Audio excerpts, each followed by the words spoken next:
شب برات کے خاص 6 نفل پڑھنے کا طریقہ توجہ کے ساتھ سمجھ لیں۔ شب برات آنے سے پہلے خود بھی اس کو سیکھ لیں اور دوسروں کے ساتھ شیئر بھی کر لیں۔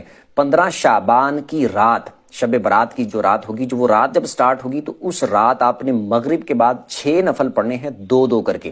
پہلے 2 میں آپ نے نیت کرنی ہے کہ اے اللہ ان 2 نفلوں کی برکت سے مجھے درازی عمر بالخیر عطا فرما۔ اللہ اکبر کہہ کے نماز سٹارٹ کرنی ہے۔ سبحانک اللہ پڑھیں پہلی رکعت میں، پھر الحمدللہ، پھر اس کے بعد قل هو اللہ پڑھ لیں 3 بار، رکوع سجدے کر کے 1 رکعت، اس کے بعد دوسری رکعت میں آپ الحمدللہ پڑھیں، اس کے بعد پھر 3 بار قل هو اللہ پڑھ لیں، رکوع سجدے کر کے اتحیات پہ بیٹھ جائیں، اتحیات پڑھ کے درود پڑھ کے دعا پڑھ کے سلام پھر کے 2 نفل پورے کریں، اور اس کے بعد پھر آپ نے 21 بار قل هو اللہ پڑھنی ہے، یا پھر 1 دفعہ سورہ یاسین پڑھ لیں۔ اس کے بعد پھر آپ نے 2 رکعتوں کے لیے کھڑے ہونا ہے، اس میں آپ نے نیت یہ کرنی ہے کہ اے اللہ ان 2 نفلوں کی برکت سے میری بلاؤں سے حفاظت فرما۔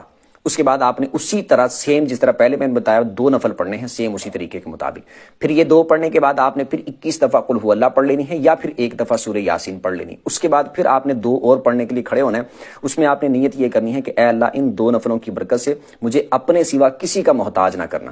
اللہ اکبر کہہ کے 2 نفلوں کو سٹارٹ کرنے، سیم اسی طریقے کے مطابق آپ نے 2 نفل پڑھنے ہیں۔ یہ مکمل کرنے کے بعد پھر آپ نے اتحیات پہ بیٹھ جانا ہے، مطلب کہ یہ مکمل کر لیا تو اسی حالت میں بیٹھے بیٹھے پھر آپ اس کے بعد قل هو اللہ پڑھ لیں، یا پھر 21 دفعہ قل هو اللہ، یا پھر سورہ یاسین پڑھ لیں۔ اس کے بعد اللہ کی بارگاہ میں دعا کریں، انشاءاللہ اللہ کی فضل سے